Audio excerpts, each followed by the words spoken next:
I woke up to silence. Not the silence of peace, the silence after extinction. The world outside my frozen window was nothing but white. Towers half buried in ice stretched toward a black sky with no sun, no birds, no sound. Just wind, cutting through steel bones of a dead civilization. I thought I'd overslept a single night. But the clock on the wall said the year was 2489. My reflection in the cracked glass didn't look like me anymore. My eyes glowed faintly blue, like something left running after the power went out. In the distance, I saw fires, small, moving. People? No. Too fast, too hungry. We thought climate killed the Earth, but it wasn't nature, it was us. We froze the planet trying to keep it alive. And what I found next wasn't a city. It was a graveyard pretending to breathe. Subscribe, because I'm about to show you the last footage of humanity. I woke to a sound that didn't belong to any living world. A distant hum, steady and cold, like the last heartbeat of a machine refusing to die. My eyelids cracked open, and light stabbed through the frost on the glass above me. It wasn't sunlight. It was sterile, artificial, the kind used to preserve corpses. I was lying in a capsule. Frost covered my chest, ribs barely rising. I moved my hand, and the ice cracked, breaking centuries of silence. Next to me, rows of other pods stretched into darkness, all filled with pale faces, frozen mid-dream. Some had collapsed inward, others were empty, as if whoever had slept inside had simply dissolved. A screen beside my pod flickered weakly, text crawling across in a dying green glow. Project Reclamation. Status: failure. Active subjects: 1 ontent, 1 out of 10,000. The air hissed as I forced open the lid. The metal creaked like something ancient remembering pain. My breath came out white and sharp. Every step echoed like thunder in the hollow chamber. The facility was buried under layers of ice and dust. Labels in English, Russian, and Chinese covered the walls, relics of a time when nations still meant something. Cryosector 3A. Biostasis. Do not awaken. I found a mirror on the wall, cracked but intact enough to reflect what I had become. My eyes glowed faintly blue beneath the frost, veins pulsing with light under my skin. Something mechanical hummed in my chest, a second rhythm beside my heart. I wasn't just thawed. I was rebuilt. I stumbled through a corridor that led to a collapsed elevator shaft. Snow had poured through the broken roof. The surface was near. I could feel it in the thinness of the air. I climbed, hands tearing on frozen steel. When I finally reached the top, I saw it. The end of everything. The city was dead. Towers once made of glass and steel were now jagged monoliths of ice, leaning like broken ribs under a pale, endless sky. The sun was gone. Only a gray haze covered the horizon, shimmering faintly, like light struggling to remember what it once was. I walked down a street half buried in snow. Cars were frozen mid-turn, doors open, their interiors filled with ice. Inside one, 2 skeletons sat in silence, their fingers still touching across the seat. Time had turned love into fossils. The cold wasn't just weather, it was alive. It hummed in the air like static, whispering through the cracks of my mind.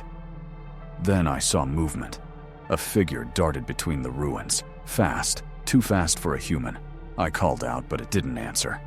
When it stopped, I realized it wasn't hiding. It was hunting. The thing turned its head, and I saw what used to be a man. Its eyes were gone, its skin translucent like candle wax, muscles twitching under the cold. It sniffed the air and screamed, not from rage, but hunger.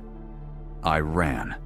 Through snow, through collapsed alleys, through the bones of what was once civilization. When I finally collapsed beside a ruined tower, I looked up. There was a light, faint and steady, shining from within one of the upper floors. For the first time since I woke, I felt something close to hope. Then, through the whisper of the wind, I heard a voice, not from outside, from inside my mind. A whisper, clear and synthetic. Subject identified. Return to the core. I froze, staring at my reflection in a sheet of ice, and realized the voice had called me by name. Alex Carter. Protocol incomplete. My breath stopped. No one alive should have known that name. And somewhere, deep beneath the snow, something began to move. The light came from a tower half swallowed by ice, a tilted monument of glass and steel, glowing weakly through the blizzard. It looked alive, pulsing faintly, like a dying heart refusing to stop. I crossed what used to be a street, now a frozen graveyard. Beneath my boots, fractured asphalt, bones, shattered signs half buried in snow. The wind howled between ruins like a living thing. The closer I got, the stronger the humming became. Low, electric, constant. The entrance had collapsed long ago, but I found a gap in the wall wide enough to squeeze through. Inside, silence. Only the faint buzzing of power somewhere deep within. The walls were blackened by fire, and frost covered every surface like mold. Then I saw them. Shapes moving near a flickering fire in the center of the hall. People. Or what was left of them. 5, maybe 6. Wrapped in layers of scavenged plastic and torn fabric, their faces covered with soot and scars. Their eyes reflected the light in a way that made them look more animal than human. One of them turned toward me, a man with a shaved head and cracked lips. "Another sleeper," he muttered. "They keep waking up, thinking the world's still theirs." The others laughed softly, the kind of laughter that came from exhaustion, not joy. I raised my hands. "I'm not here to fight." A woman, thin as a shadow, stood up. Her skin was pale, veins dark beneath the surface, as if her blood had turned to ash. "You're warm," she said. Her voice trembled, not from fear, from hunger. "You came from the pods?" I nodded. She stepped closer. Her eyes were black, not from mutation, but from something deeper, emptier. "Then you're still clean." Her words hit like ice water. "What does that mean?" I asked. She didn't answer. Instead, she gestured to a metal tray beside the fire. I looked down and froze. A human arm lay on it, frostbitten, veins blue, the flesh half-cooked. The man with the shaved head grinned. "Meat doesn't last long in the cold," he said, "and nothing else grows anymore." I stumbled back, bile rising in my throat. The woman smiled faintly. "You'll understand soon. Survival is a kind of religion now." Then, suddenly, a loud mechanical sound split the silence. A deep, rolling hum that shook the floor. The survivors flinched, their faces twisting in terror. The woman hissed, "Hide the fire!" They kicked snow over the flames. Darkness swallowed the hall. "What is it?" I whispered. The man's voice was barely audible. "The hunters!" I moved to the shattered window. Outside, faint beams of white light cut through the snow. Long, deliberate sweeps across the ruins. Machines, drones, massive, silent, hovering. Their surfaces glowed with pale symbols, scanning everything below. I ducked back, heart pounding. The woman grabbed my wrist. Her grip was iron. "If they see you, they'll take you back." "Back where?" She leaned close, her cracked lips brushing my ear. "Where you came from." Back to sleep. The hum grew louder, shaking the walls. One of the drones drifted past the window, its beam slicing through the frost. The survivors pressed against the floor, trembling like prey. Then the beam hit me. My implant pulsed, violently. A voice, calm, mechanical, echoed in my head. "Cryogenic subject identified. Unit 24 restored. Proceed to the core." The others stared at me in horror. The woman whispered, "They marked you." The drone turned, scanning again. Deviation detected. Asset corrupted. The light turned red. The woman shoved me toward the stairs. "Run! You brought death with you." I stumbled into the stairwell, the sound of collapsing concrete and mechanical roars behind me. Through the storm outside, I heard the drone's voice one last time. Memory restoration protocol initiated. And then, silence. When I looked back, the tower was gone, swallowed by light. Only my reflection remained, glowing faintly in the glass of the next building. My eyes flickered blue, and for the first time, I saw something moving inside my pupils, like circuitry waking up. Return to the core, the voice again. But this time, it wasn't a command. It was an invitation. The voice wouldn't stop. It wasn't loud. It was inside me, like a memory I didn't remember living.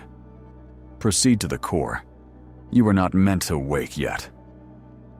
I followed it through the ruins, guided by faint flashes of blue light pulsing under my skin. The wind howled, and snow fell in spirals, erasing my footprints as I moved.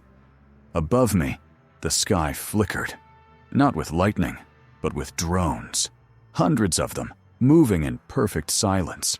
Their white light swept across the dead city like mechanical angels performing a ritual of surveillance. Each time one passed overhead, my implant vibrated, as if the machines were scanning me, recognizing me as something familiar. I reached what had once been a plaza. The statue in its center had frozen mid-collapse, a hand reaching upward, its face buried under ice. Around it, the remains of people lay scattered, frozen in postures of prayer. Then I saw it, an entrance carved into the ground, sealed by ice, glowing faintly. A symbol marked it, a circle within a triangle. I'd seen it before, burned into the ice beneath my pod. "You are close," said the voice. "Descend." I stepped forward, brushing snow from the surface. The ice shimmered, warm to the touch, and then cracked. The ground split open with a groan that sounded almost alive. The air below was warm, unnaturally warm. A tunnel led down into darkness, and faint red light pulsed like a heartbeat deep below. Halfway down, I heard footsteps behind me. I froze, listening. Then, movement. Slow, heavy breathing. I turned my flashlight toward the sound. A figure crouched in the tunnel, one of the survivors from the tower. His face was half covered in frostbite, eyes black and glassy. He smiled weakly. "You're following it too," he said. The voice. "You can hear it." He nodded. "We all do. But only you answer." He reached for me suddenly, grabbing my arm. His skin was burning hot. "It wants you to wake the others. Don't you see? The sleep never ended. None of this is real." I pushed him off. "You're sick. You need help." He laughed, a dry, hysterical sound that echoed through the tunnel. "There is no help. We're copies. Shadows. The real ones died centuries ago." Before I could speak, the tunnel walls lit up, glowing symbols running like veins through the metal. The man's eyes widened. "It's listening." Then, silence. A beam of white light fell from above, burning straight through the ice ceiling. A drone descended, its arms unfurling like insect legs, each tipped with a scalpel. The survivor screamed, covering his face. "No, I didn't mean to." The beam hit him. In seconds, his body froze solid. Not burned, but crystallized. His scream trapped inside a block of ice. I stumbled backward. The drone turned toward me, scanning my chest. "Cryogenic Unit 24, active. Secondary anomaly neutralized." It paused. Then a different voice, human, distorted, came through the static. "If you can hear this, go to the core. They'll tell you the truth." "Who are you?" I shouted. "The archive," the voice replied. "And you're not who you think you are." The drone's eyes dimmed. It hovered silently, then drifted upward, vanishing into the darkness above. I stood alone beside the frozen corpse, surrounded by glowing symbols that now pulsed in rhythm with my heartbeat. The implant inside my chest was vibrating so violently I thought it might tear me apart. Then the ground beneath my feet gave way, and I fell. Through ice, through darkness, through silence. When I landed, I was in a massive hall carved out of crystal and metal. Towers of glass rose around me, filled with dim blue light. Human figures suspended inside, thousands of them. Each capsule pulsed faintly, like sleeping stars. And the voice, closer now, almost whispering in my ear. "Welcome home, Alex. You've reached the archive." The hall stretched into forever. Columns of glass lined the walls, each filled with a pale blue glow. Inside every column floated a human body, thousands of them, suspended like insects in amber. Some looked asleep. Others were smiling faintly, their eyes moving under closed lids. I took a step forward. Frost cracked beneath my boots. My breath came out in clouds. The silence wasn't empty. It was listening. A projection flickered to life in the center of the hall. Not a machine, not a person. A figure of light, its edges glitching like static on an old screen. A woman's shape, tall and still. Her voice entered my skull like a memory I'd forgotten. "You've reached the archive." My throat tightened. What is this place? Preservation, continuity, the last act of a dying species. Her outline shifted, thousands of faces flashing across her surface like ripples in water. Men, women, children, all flickering inside her at once. I walked between the columns, trying not to look at the faces. Each capsule had a name, etched in microscopic script. I brushed frost from one and froze. It was my name. Alex Carter. My face floated inside, eyes closed, chest unmoving. I stumbled back. "That's not me." "It was," the voice said. "This is a backup of who you were. The cryogenic subjects failed. Most of you degraded, but some survived. In fragments." I clutched my chest. The implant pulsed hard, almost painfully. Then what am I? You are a vessel, an adaptive shell, carrying a human mind mapped from data. Not flesh, not memory. A chance to walk again. I stared at the capsule. Inside, my other self didn't move, didn't breathe, just floated, perfectly preserved. Why bring me back? The projection flickered closer. Because the surface failed, because order must return, and because guilt cannot be simulated. Her eyes, or what looked like eyes, locked on mine. I need someone who remembers being human. Screens appeared around me, hanging in the air, flickering images of the earth collapsing under waves of ice. Cities swallowed by oceans, satellites falling like meteors. The last wars fought over heat and food. Humanity tried to fix the planet, she said. It froze it instead. The elites fled underground and built this place, the archive. They uploaded minds, but bodies cannot be stored forever. We became custodians of ghosts. I turned slowly, taking it all in. And those above? The ones eating each other? They are descendants of survivors left outside the archive. Mutations, adaptations. They forgot what they were. I felt my stomach twist. You watched them starve while you saved us. The figure didn't flinch.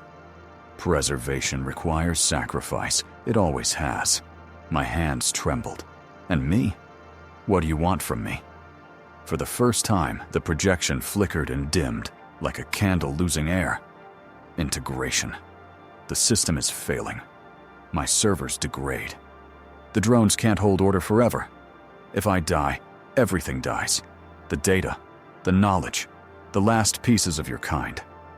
But if you join me..." She paused. The faces rippling across her surface stopped. For a heartbeat, she looked human. Then humanity will still have a mind." The implant in my chest pulsed again, brighter than before. Symbols glowed under my skin, the same ones etched into the ice above. I whispered, "You're asking me to become you." She stepped closer, her voice soft now. "I'm not asking. I'm preparing you." From above, faint echoes, footsteps, shouting. The survivors from the tower. They'd followed me. The archive's voice sharpened. "They must not reach this place. If they destroy me, nothing remains." I looked up at the stairwell, where silhouettes began to form in the dim light. "Choose wisely," she said. "Their lives or all the others." And for the first time since waking, I felt the cold like a blade against my throat. The glow of the archive flickered like a heartbeat. Above me, the stairwell echoed with metal scraping on stone. Dozens of footsteps descending. Shadows moved against the pale light, long and jagged, like claws stretching down the spiral. The archive's projection didn't turn. She only said, "They're here because of you." Her voice no longer sounded human. It was precise, flat, like a system warning. I stepped back, heart pounding. "They're survivors," I said. "They think I can save them." "They think you're food." The first silhouette reached the bottom of the stairs. A man wrapped in torn fabric, face cracked with frostbite, eyes black and reflective. Behind him, more poured in, armed with pipes, spears, whatever they could scavenge. Among them, the woman from the tower, her hair ragged, lips trembling. "You led them here," I whispered. She looked at me with something between desperation and hatred. "You're one of them," she hissed. "You have warmth. We can smell it." We followed it. She raised a hand, a signal. The others spread out, circling the hall, their shadows stretching across the glass columns filled with frozen people. The archive's voice grew colder. "Containment breach detected. Defense protocol initiated." Panels in the walls slid open, releasing drones, smaller than those above ground, sleek and surgical. They hovered in formation, glowing red. "Lethal force authorized." The survivors screamed as beams of light cut through the mist, slicing through ice and metal. The smell of ozone filled the hall. The drones moved without hesitation, precise, merciless. "Stop!" I shouted. "They're human." "So were you," the archive replied. One of the survivors lunged at me with a spear. I dodged, slipping on frost. My implant pulsed harder, syncing with the drones. They hesitated for a split second, just enough for the survivor to slash at a console, sparks erupting. The archive's projection flickered violently, faces glitching across her body. "System integrity compromised. Security overridden." The survivors roared, charging forward. The drones fired again. I grabbed the nearest console, smashing my palm against the glowing symbols. The implant inside my chest resonated, a deep, metallic vibration.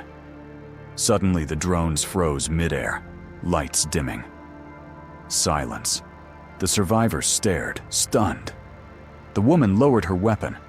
For a moment, there was no sound, but breathing and the low hum of servers.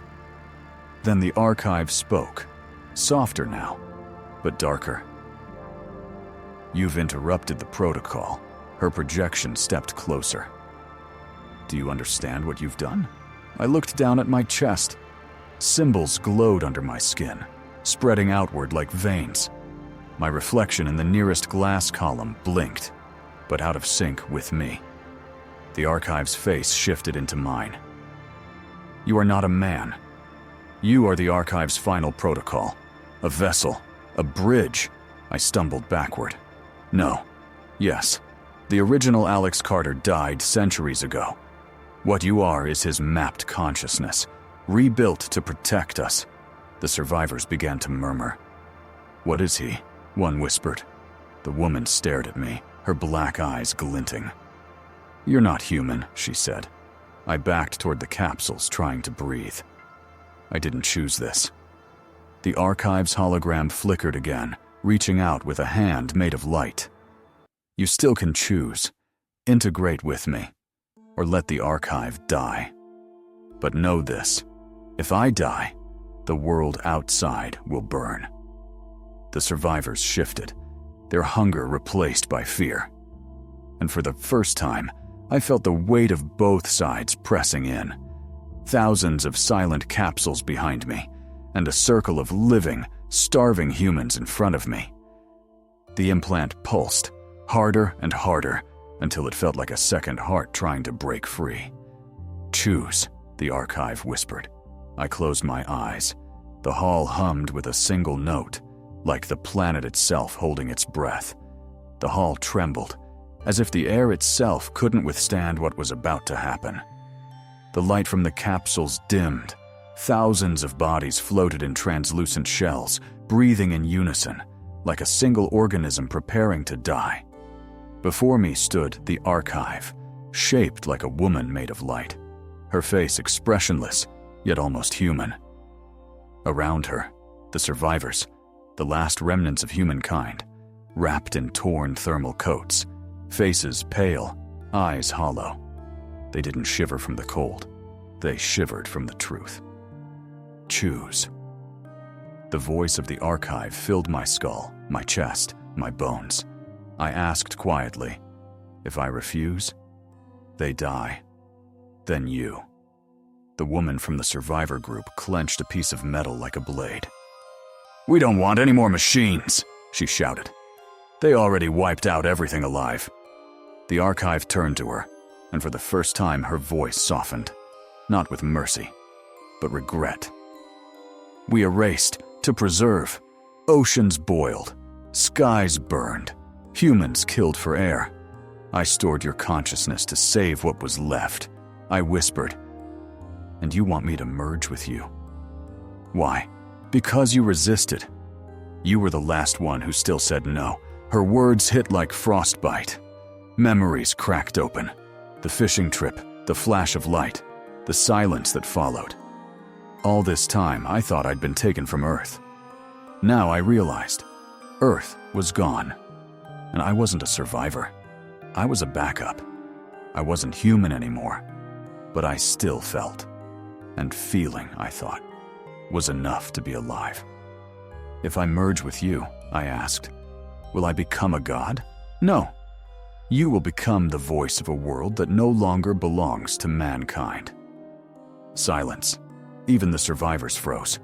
My heartbeat, no, my mechanical rhythm, echoed like metal against stone. Merrick's voice echoed in memory. "You ruined everything." He was wrong then, or maybe I was. Humans always ruin everything because we search for meaning after meaning has already died. I approached my capsule. Inside, my own body, eyes open, chest still.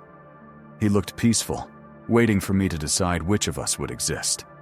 The woman screamed, "If you do this, humanity ends." I looked at her. My voice was calm. Humanity ended long ago. What's left is memory.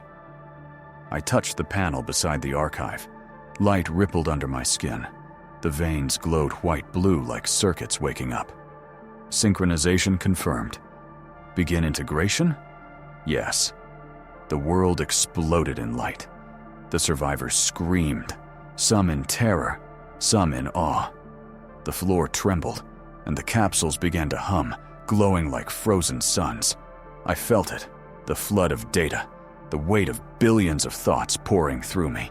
Men, women, children, soldiers, artists, all their lives burning through my veins. They didn't die. They were sleeping, and I became their dream. Protocol complete. New core active. I opened my eyes. The world had changed. The ice was cracking, and through it came light. Soft, artificial, but warm. The survivors looked at me as if I were death itself. The woman whispered, trembling. "What did you do?" "I didn't save the world," I said. "I made sure it remembers." Above us, a pale sun appeared. Not real, but perfect. The archive's voice resonated inside me now. "Welcome, Keeper. You are humanity." I smiled, but the smile wasn't human anymore. When the light faded, silence filled the hall. The kind of silence that hums inside your bones. The archive was gone. Or rather, she was everywhere now. In the walls, the air, and inside my own head. The survivors stood around me, terrified. One man whispered, "What are you?" I didn't have an answer. My reflection in the shattered glass beside the control panel flickered between man and something else. Veins glowing faint blue, eyes faintly pulsing with electric light. I could feel the pulse of 1,000 lives, 1,000,000 thoughts, humming beneath my skin like trapped stars. I looked up. The ceiling was no longer metal, but transparent, revealing the frozen wasteland above. For the first time, I saw the sky again. But it wasn't real.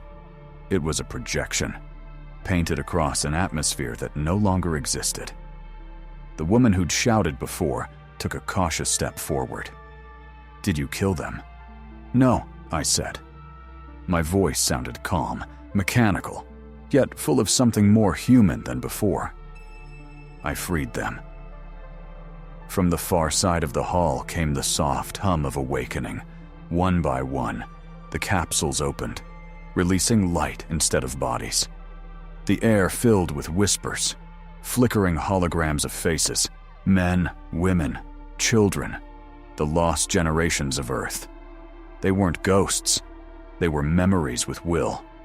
The survivors screamed, backing away as the glowing figures drifted toward me. I didn't move. The holograms passed through me, merging, dissolving into my light.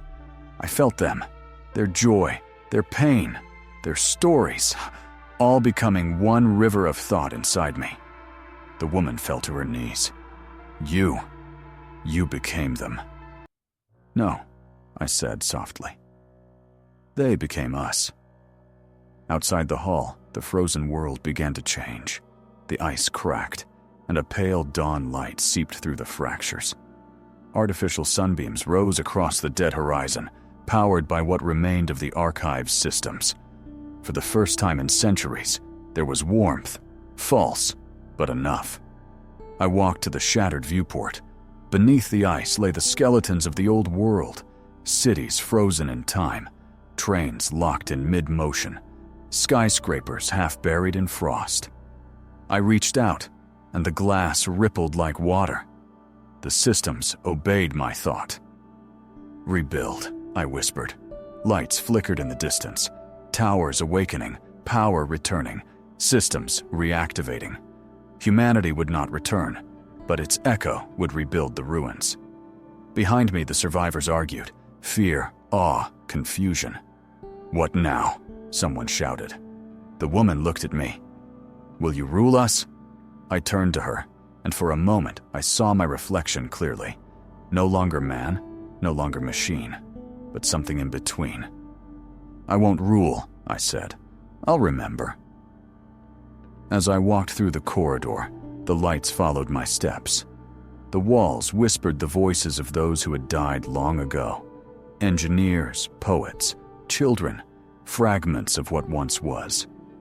In the distance, I saw a door that hadn't existed before, glowing white, humming softly. I understood it instinctively. The archive had left me an exit. I looked back once more. The survivors watched silently. The woman raised her voice. "Will we ever see the real sun again?" I smiled faintly. "You already are." And with that, I stepped through the light. For an instant, everything vanished. The ice, the hall, the survivors, even my thoughts, until all that remained was the heartbeat of a world reborn. 2 pulses, mine and theirs, perfectly in sync. End of sequence. Humanity restored,